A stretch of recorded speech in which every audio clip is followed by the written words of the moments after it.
exactly does it mean to be a voluntarist? Right? Now, before I begin this discussion, I'd like to preface with the fact that regardless of our... Thank you.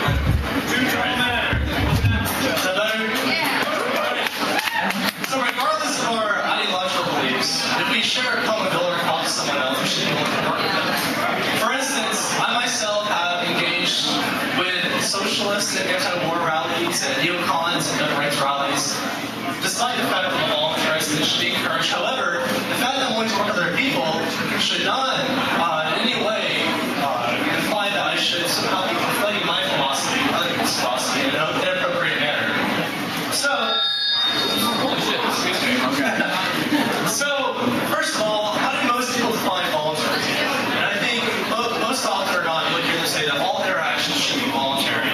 And I think most people would say this statement is akin to the non-aggression principle. And I think that's pretty accurate.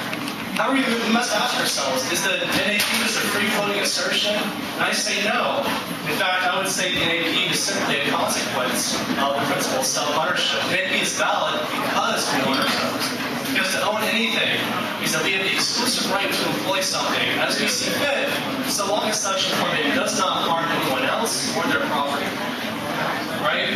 So, I would posit that to be a voluntarist means to be a subscriber of the philosophy of voluntarism. As we just discussed, what this includes is believing in the NAP and self-ownership to be universals, valid and true, without exception.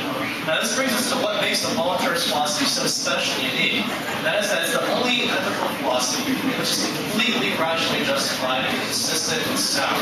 Meaning that every person can adhere to the NAP, the principle of self-ownership, at all times and all places. No other philosophy which conflicts with these ideas can actually hold the same view to be true. So, because of this, because the rational soundness of this philosophy is what makes it so unique, we need to be very careful and deliberate in how we spread it to others. We need to be careful not to try to reconcile it with other mutually exclusive ideas and belief structures. Now, there's a couple examples I want to cover, which I've seen pretty frequently. You may have seen over Facebook or people arguing about these things. So let's bring up one of them. The first one is that some people believe that they can be voluntarists and at the same time believe that God owns them. Now again, the fact that you believe that God owns you precludes you being able to own yourself. These are logically incompatible beliefs. Now, this is not to say that one can't consistently believe that they are a voluntary servant to God or voluntarily submit their wills to God or whatever, but to believe that God owns you is slavery. To believe that you're voluntarily submitting yourself to someone or something is voluntary servitude. These are two kind of different things. Now, the next one is that